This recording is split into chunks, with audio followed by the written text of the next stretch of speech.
Bueno, a ver cómo planteamos esto. ¿Y si esos supuestos seres de las estrellas que llevan, no sé, copando portadas desde mediados del siglo XX, pues resulta que no vienen de otra galaxia? Ostras.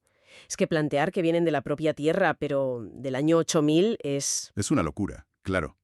Pero esa es exactamente nuestra misión de hoy. Vamos a desgranar un dossier enorme que tenemos aquí sobre la mesa. Hay artículos académicos, enciclopedias ufológicas, ensayos sobre biología y hasta registros gubernamentales. Sí, sí, un material súper denso. Muy denso.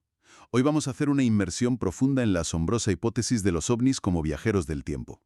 Es decir, vamos a explorar a fondo esta idea de que los tripulantes de esos objetos voladores, no identificados, son en realidad nuestros propios descendientes que han vuelto al pasado. Lo que se conoce como el modelo extratempestral. Exacto. O la teoría Terminator, que también me parece un nombre fantástico, la verdad. Es muy gráfico, sí.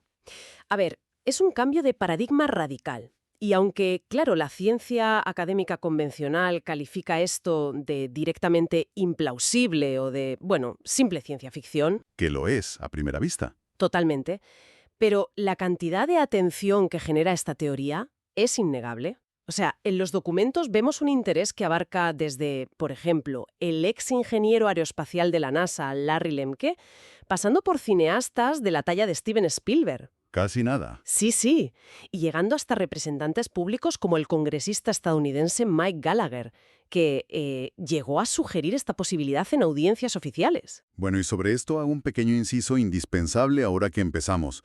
Que se mencione a figuras políticas como Gallagher en nuestros documentos no significa en absoluto que se avalen sus posturas políticas ni que se tome partido aquí. Claro, faltaría más. Se mantiene una neutralidad absoluta en este análisis a fondo.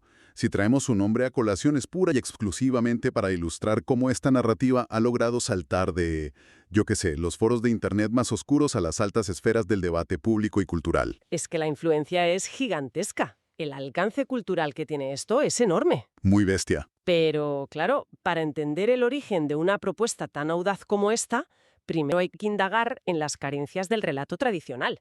Porque la hipótesis extratempestral no nace de la nada. No surge porque a alguien le pareciera una idea divertida para una novela. Ya. Nace como un intento casi desesperado de tapar los inmensos agujeros lógicos y científicos que tiene la narrativa clásica del visitante extraterrestre. Vale, vamos a desglosar esto. Porque todo empieza con un problema de narrativa que choca de bruces con la biología evolutiva. Sí, A ver, hay que situarse un poco en la historia. La era moderna del fenómeno ovni arranca de forma oficial en el verano de 1947. con Kenneth Arnold, ¿no? Eso es. Kenneth Arnold, un piloto civil, que afirma ver una formación de naves supersónicas. Y aquí el contexto es vital. O sea, acababa la Segunda Guerra Mundial. Estados Unidos planeaba reindustrializar Alemania. Y la paranoia de la Guerra Fría estaba a puntito de estallar. Había muchísima tensión en el ambiente. Imagínate. Y de repente la prensa se inunda con más de 800 avistamientos similares. Pero, ojo, al principio solo se veían luces o discos metálicos. No se hablaba de seres. Claro. Y la evolución de ese folclore es precisamente donde surge la primera gran grieta científica. A ver. Porque a medida que avanzaban las décadas, los reportes pasaron de esas simples luces en el cielo a encuentros cercanos.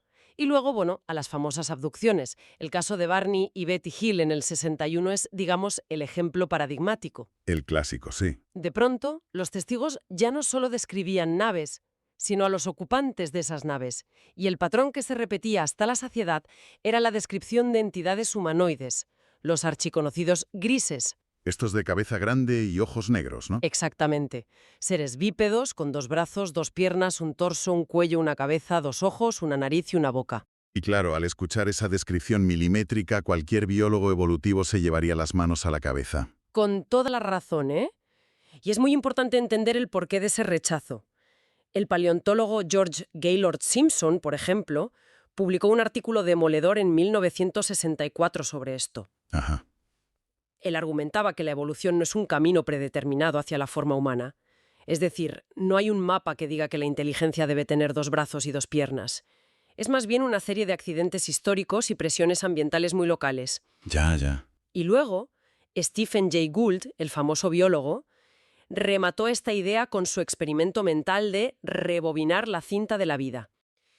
Él decía que si la historia de la Tierra se rebobinara y se volviera a reproducir desde el principio, cualquier mínima variación, por pequeña que fuera, Un cambio en el clima o algo así. claro, una variación en el clima, Mm. el impacto de un meteorito un poco más a la izquierda o un cambio en la cadena alimenticia, haría que los mamíferos jamás dominaran el planeta.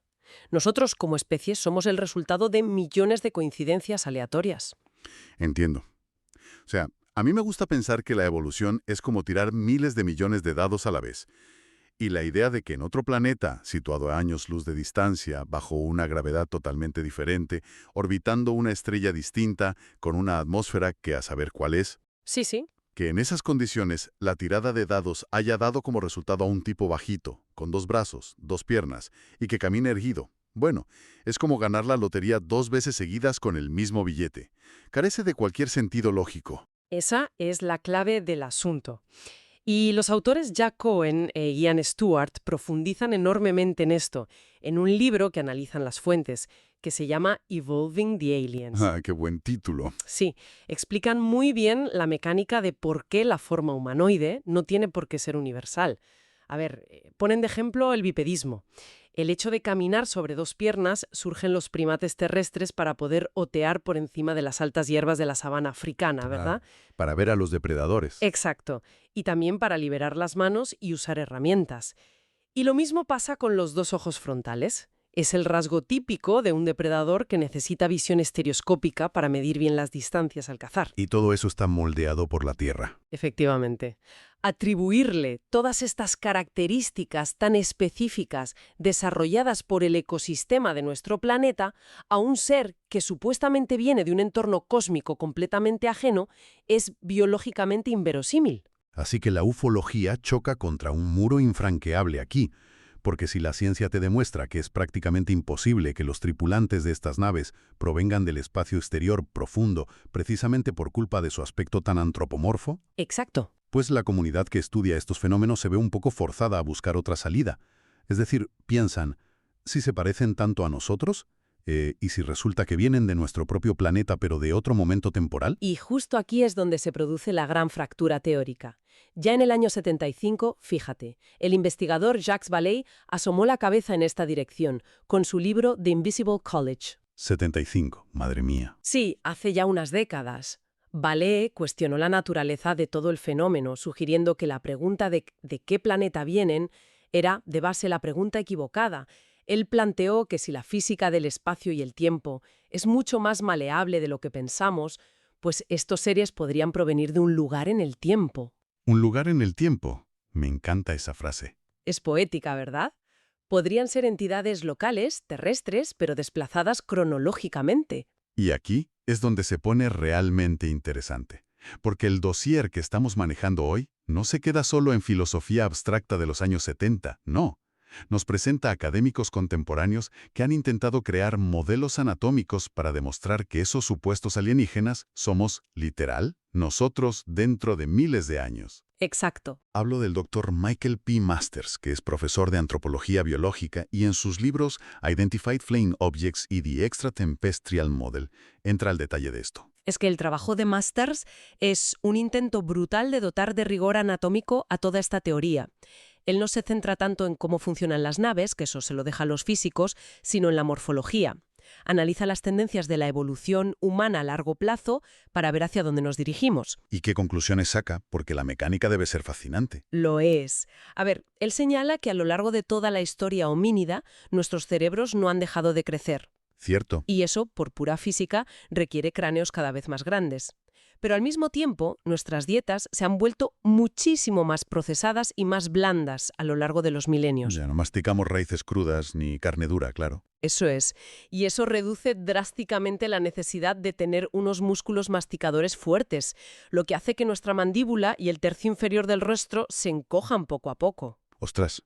Y a todo esto los textos también suman el concepto del paidomorfismo, ¿verdad? Que si no recuerdo mal es la retención de rasgos juveniles en la edad adulta. Exactamente. Conservamos rasgos de bebé siendo adultos. Claro. Entonces, si unimos un cráneo enorme para albergar un cerebro mayor por la evolución, una cara diminuta sin mandíbula fuerte y la ausencia de vello corporal o pigmentación dura, ¿Qué te sale? Pues que la imagen proyectada de la evolución humana del futuro coincide a la pura perfección con el clásico dibujo de un alienígena gris de grandes ojos negros. Es que clava el retrato robot. Es que el argumento morfológico de Masters es sorprendentemente coherente. Y claro, esta idea tan visual ha servido de muchísimo combustible para las teorías de conspiración. Lógico. El dossier recoge, por ejemplo, un artículo del Huffington Post que sacaba a la luz unas supuestas declaraciones del fallecido comandante de la Marina de Estados Unidos, George W. Hoover. Uy, el caso Hoover, tela con eso. Sí, tela.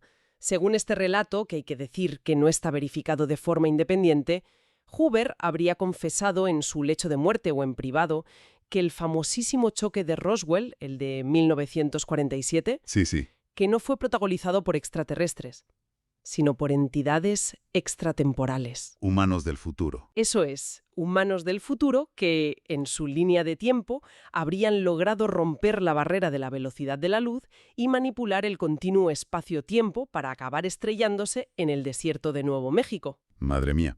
Ahora bien, el escepticismo inicial que a mí me asalta al leer todo esto, dejando a un lado la física por un momento, es sobre los motivos. A ver, Supongamos que dominan el viaje en el tiempo, que es posiblemente la tecnología más compleja, cara y peligrosa de todo el tejido del universo.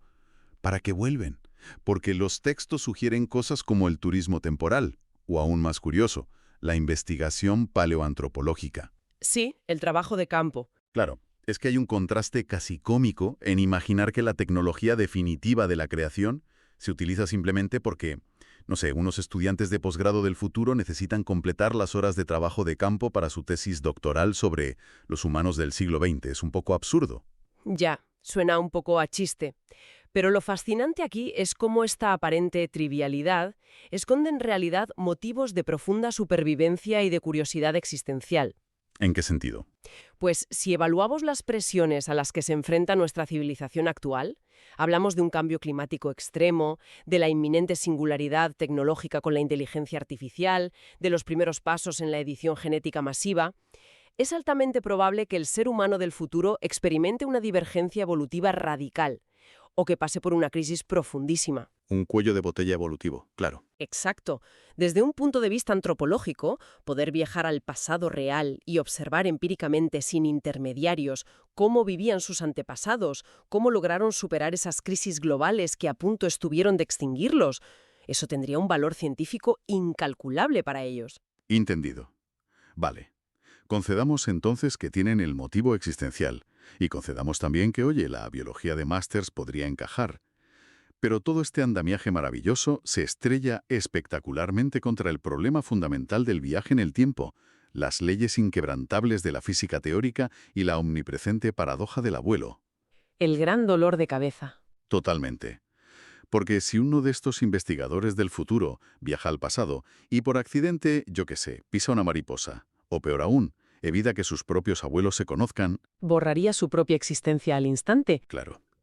¿Cómo demonios pretende el modelo extratempestral solucionar este galimatías físico? Bueno, la física teórica es sin duda el mayor campo de minas para esta hipótesis.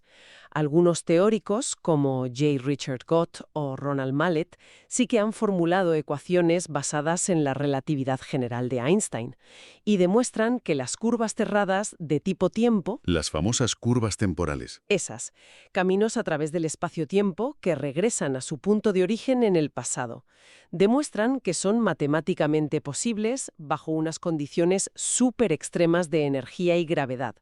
Pero claro, para evitar la aniquilación por la paradoja del abuelo, la hipótesis del crononauta se ve obligada a fusionarse con otra rama inmensa de la física. No me digas más. La mecánica cuántica.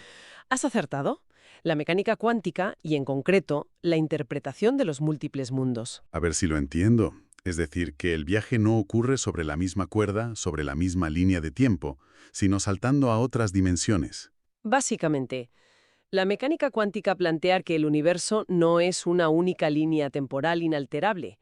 Según la interpretación de múltiples mundos, cada evento a nivel cuántico genera realidades alternativas constantemente. Como ramas de un árbol. Exacto. Y en este marco teórico, que por cierto frecuentemente abraza el propio Dr. Masters para defender su modelo extratempestral, un viajero del tiempo que retrocede no vuelve a su propio pasado exacto. Ah, vale. Al llegar, aterriza en una línea temporal paralela recién escindida. Por lo tanto, fíjate en la trampa lógica. Si el viajero interfiere y causa un desastre gigantesco, Como evitar que nazca su abuelo de esa línea. eso es, su futuro original permanece completamente intacto en su universo de origen. Solo ha modificado el futuro de esa nueva rama paralela a la que acaba de llegar. Ya veo. Pero, sinceramente, todo esto requiere una cantidad de gimnasia mental astronómica. Y la comunidad principal de la física cuántica no perdona estos atajos. El dossier menciona a Fabio Costa, un físico cuántico muy riguroso, que desmonta la logística del viaje temporal al pasado con una lógica que me parece aplastante. Sí, la crítica de Costa es letal. Costa señala que basándonos en cómo funcionarían de verdad estas hipotéticas curvas de tiempo cerradas o agujeros de gusano, se necesitarían dos puertas interconectadas, una situada en el presente para entrar y otra situada en el pasado para salir. Es como... O sea, imagínate que es como si los humanos del futuro estuvieran construyendo un puente hacia nosotros. Vale. Lo es físicamente imposible que lo crucen para visitarnos hoy porque en nuestro siglo XXI nosotros todavía no hemos inventado la máquina, no hemos puesto ni construido los pilares de este lado del río para que el puente se sostenga. Esa metáfora capta el problema de forma impecable, la verdad. El mecanismo de un agujero de gusano estabilizado, que sería la puerta para este viaje, requiere que ambas bocas existan simultáneamente en las épocas que conectan. Claro. Y como nadie en nuestra era ha encendido una máquina del tiempo y la ha dejado ahí, en funcionamiento, esperando recibir visitantes del futuro, el canal simplemente no existe. Es que no hay puerta a la que llamar. Tal cual. Por consiguiente, Costa argumenta que no puede haber turistas temporales hoy en día. Y son objeciones tan sólidas como esta las que hacen que la comunidad científica mire toda esta hipótesis con muchísimo recelo, por no decir con desdén. Y es que el rechazo no se limita solo a cuestiones de infraestructura temporal, ¿eh? El dossier expone cómo voces sumamente respetadas desestiman la idea de plano por otros frentes. Neil deGrasse Tyson, por ejemplo, la considera fundamentalmente ilógica por múltiples factores. Sí, Tyson no se muerde la lengua con esto. Para nada. Pero quizá la crítica más directa es la del divulgador y astrónomo David J. Darling. Darling apela directamente a la navaja de Occam. Ya sabes, la explicación más sencilla suele ser la correcta. Su argumento es demoledor, por lo simple que es. Él afirma que antes de ponernos a inventar modelos matemáticos imposibles sobre viajeros del tiempo interdimensionales, primero habría que tener evidencia sólida de que esas luces borrosas en el cielo son, efectivamente, naves de alguna clase. Claro, empezar por el principio. Exacta. Crear una teoría complejísima de física cuántica para explicar un fenómeno cuya existencia física ni siquiera está comprobada empíricamente es un despropósito científico total. Totalmente de acuerdo. Darling apunta al núcleo del método científico. Es que no se pueden construir castillos teóricos sobre cimientos que consisten, en su inmensa mayoría, en testimonios humanos falibles y vídeos borrosos de infrarrojos. Ya te digo. Pero lo que resulta innegable al analizar todas estas fuentes es que, aunque la ciencia de rigor rechace la hipótesis, su poder narrativo ha impregnado por completo nuestra forma de concebir lo desconocido. Hay una retroalimentación con la cultura popular que es profundísima. Completamente de acuerdo en eso. Es imposible leer este dossier sin pensar en las grandes obras de ficción de las últimas décadas. En la película Interstellar, por ejemplo, atención, un pequeño spoiler para quien no la haya visto. Bueno, ya tiene unos años, ¿eh? Sí, ya toca haberla visto. La humanidad es salvada al final por unos seres enigmáticos de 5 dimensiones que operan fuera de nuestro espacio-tiempo. Y al final de la película acaban revelándose como, sorpresa, humanos del futuro evolucionados. Clavadito a la teoría. Exacto. O en la literatura con novelas como Sphere de Michael Crichton, donde esa terrorífica nave espacial que encuentran en el fondo del mar estadounidense y que parece alienígena, resulta ser tecnología terrestre que viajó hacia atrás desde el futuro. Es que ese intercambio constante entre la especulación marginal y Hollywood nos lleva a un análisis fantástico que hace el escritor científico Ian Ridpath en el dossier Guedete. Ridpath examinó uno de los casos ufológicos más célebres de Europa, el incidente del bosque de Rendlesham. El que ocurrió en 1980 en el Reino Unido, ¿no? En la base militar. Ese mismo. Años después del avistamiento, uno de los militares implicados, que se llama Jim Penniston, decidió someterse a sesiones de hipnosis para supuestamente recuperar recuerdos bloqueados de esa noche. Ajá. Y durante este estado altamente sugestionable, Penniston afirmó de repente que la nave que vio no venía de otro planeta, sino del futuro humano. Ostras. ¿Y qué descubre Ridpath al investigar esas sesiones de hipnosis tan reveladoras? Pues descubre la pura mecánica de los falsos recuerdos. Ridpath empieza a rastrear la cronología y se da cuenta de algo clave. La memoria recuperada de Peniston surgió a finales de 1994. Curiosamente, escasos meses después de que se emitiera en la televisión nacional una película de ciencia ficción llamada Official Denial. No me lo puedo creer. ¿Y de qué iba la película? Extraterrestres capturados por el gobierno que terminan confesando ser, atención, descendientes humanos del futuro.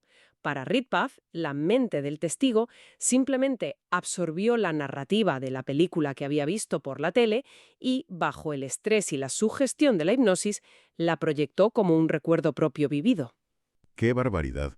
Es un caso de estudio perfecto de cómo el arte no solo imita a la vida, sino que a veces programa nuestra memoria literal. Es alucinante, sí. A mí esto me plantea un debate fascinante sobre el origen de nuestras propias creencias. ¿Acaso es el folclore ufológico el que inspira a los guionistas a escribir películas sobre crononautas? ¿O son esas películas las que están creando el marco conceptual para que las personas interpreten cualquier luz ambigua en una noche estrellada como un humano del futuro? Es el huevo o la gallina, totalmente. Claro, la cultura popular podría estar dictando lo que creemos ver con nuestros propios ojos. Y si conectamos esto con el panorama general de la exploración espacial y la filosofía cósmica, el impacto de estas ideas adquiere un matiz todavía más profundo. Porque a pesar de este escepticismo justificadísimo del que hablamos, hay gigantes de la ciencia que sí invitaban a mantener una mente un poco más abierta frente a nuestros propios sesgos de percepción. ¿Por ejemplo? Y el astrofísico Carl Sagan nada menos. Al abordar la famosa paradoja de Fermi, que para quien no lo recuerde es esta contradicción entre la alta probabilidad de que haya vida extraterrestre y la falta total de evidencia, Sagan ofreció una reflexión maravillosa en una vieja entrevista para la cadena PBS. Ah, creo que sé por dónde vas. Sagan planteó que la ausencia evidente de turistas del futuro o de seres alienígenas caminando por ahí no descarta necesariamente su existencia. Claro.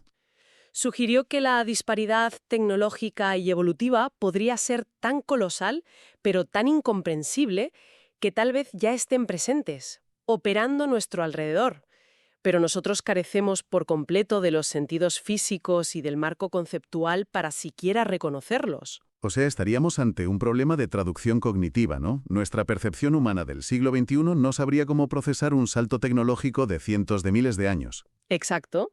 Así que la mente recurre a la base de datos cultural que ya tiene instalada y etiqueta ese estímulo incomprensible como ángeles, fantasmas, duendes o, claro, en nuestra era espacial, naves y ovnis. Es un mecanismo puramente psicológico de adaptación.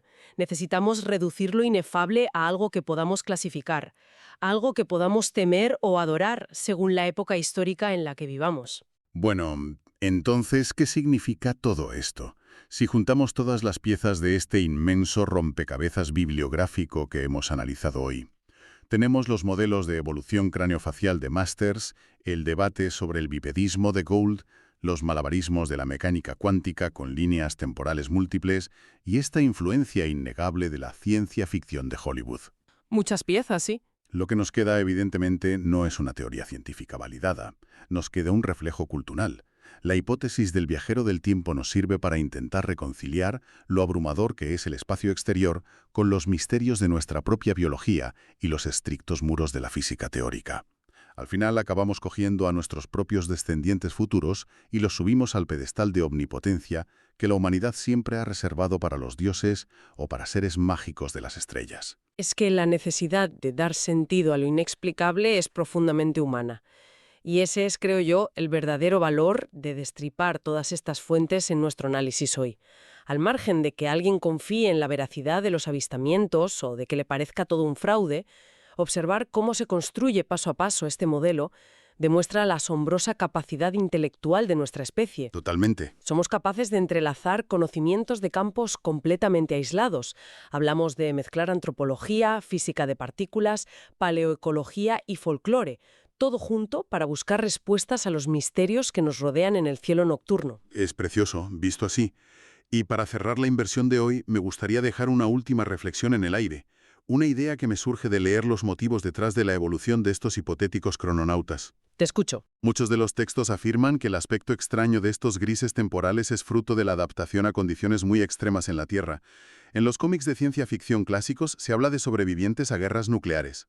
Otros teóricos mencionan un futuro arrasado por un cambio climático severo o el colapso absoluto de los ecosistemas.